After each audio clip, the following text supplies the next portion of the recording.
In the last video, I talked about what to say after you've regulated, how understanding the other person's experience first can completely change the direction of a conversation. But for a lot of people, that raises another question, which is how do you actually do that in real time? Because it's one thing to understand the idea and another thing to actually apply it when you're in the moment, when emotions are involved, when your body is still a little activated, when the conversation is actually happening. And this is where something very simple but very powerful comes in: mirroring and validating. But before getting into how to do it, it's important to clear up a common misunderstanding. A lot of people hear validate someone's feelings and think it means I have to agree with them, or I have to say they're right. And that's not what this is at all. Validation is not agreement, it's recognition. It's the ability to say, I can see how that felt for you, even if your perspective is different. And mirroring is simply reflecting back what you heard so the other person feels understood. So instead of reacting immediately, you slow it down, you reflect. For example, if someone says, "It felt like you really didn't care about what I was saying," a common reaction might be, "That's not true. I do care." But mirroring would sound more like, "It sounds like you felt like I wasn't really present with you in that moment." Notice the difference? You're not correcting, you're not defending, you're showing them that you heard them. And then validation might sound like, I can understand why that would feel frustrating for you.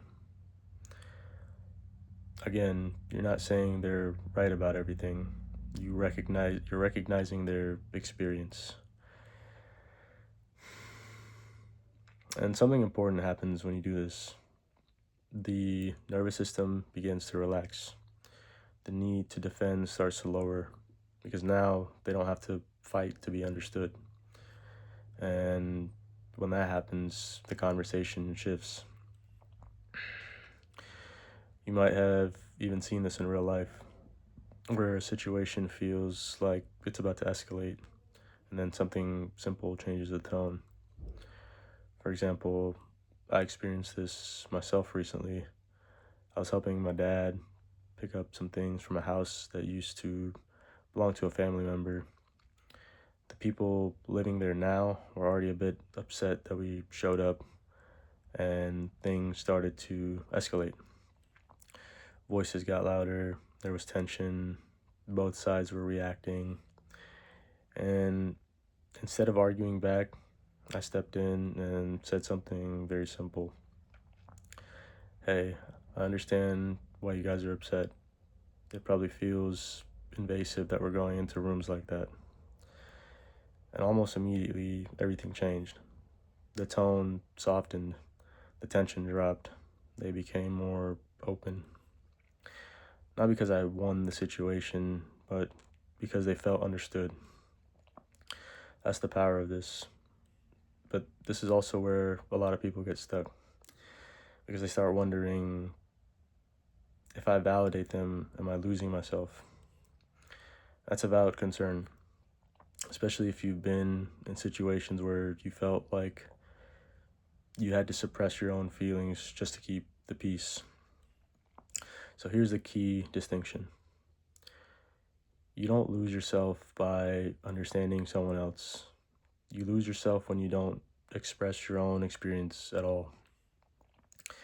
That's why this is a sequence, not just one step. First, you regulate.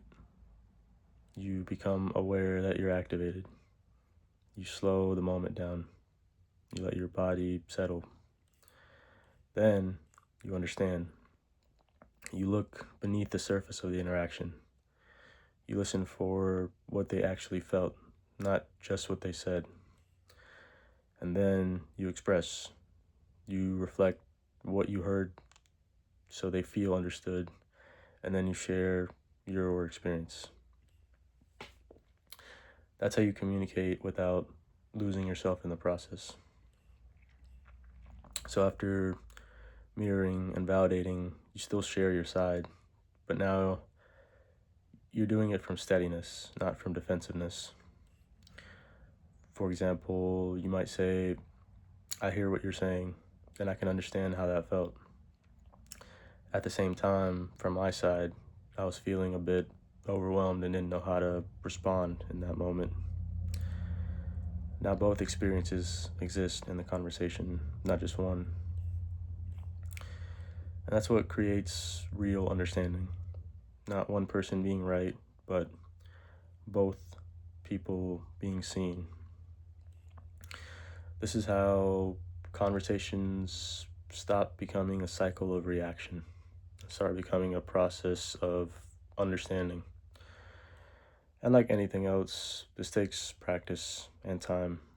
At first, it might feel unnatural. You might forget it in the moment.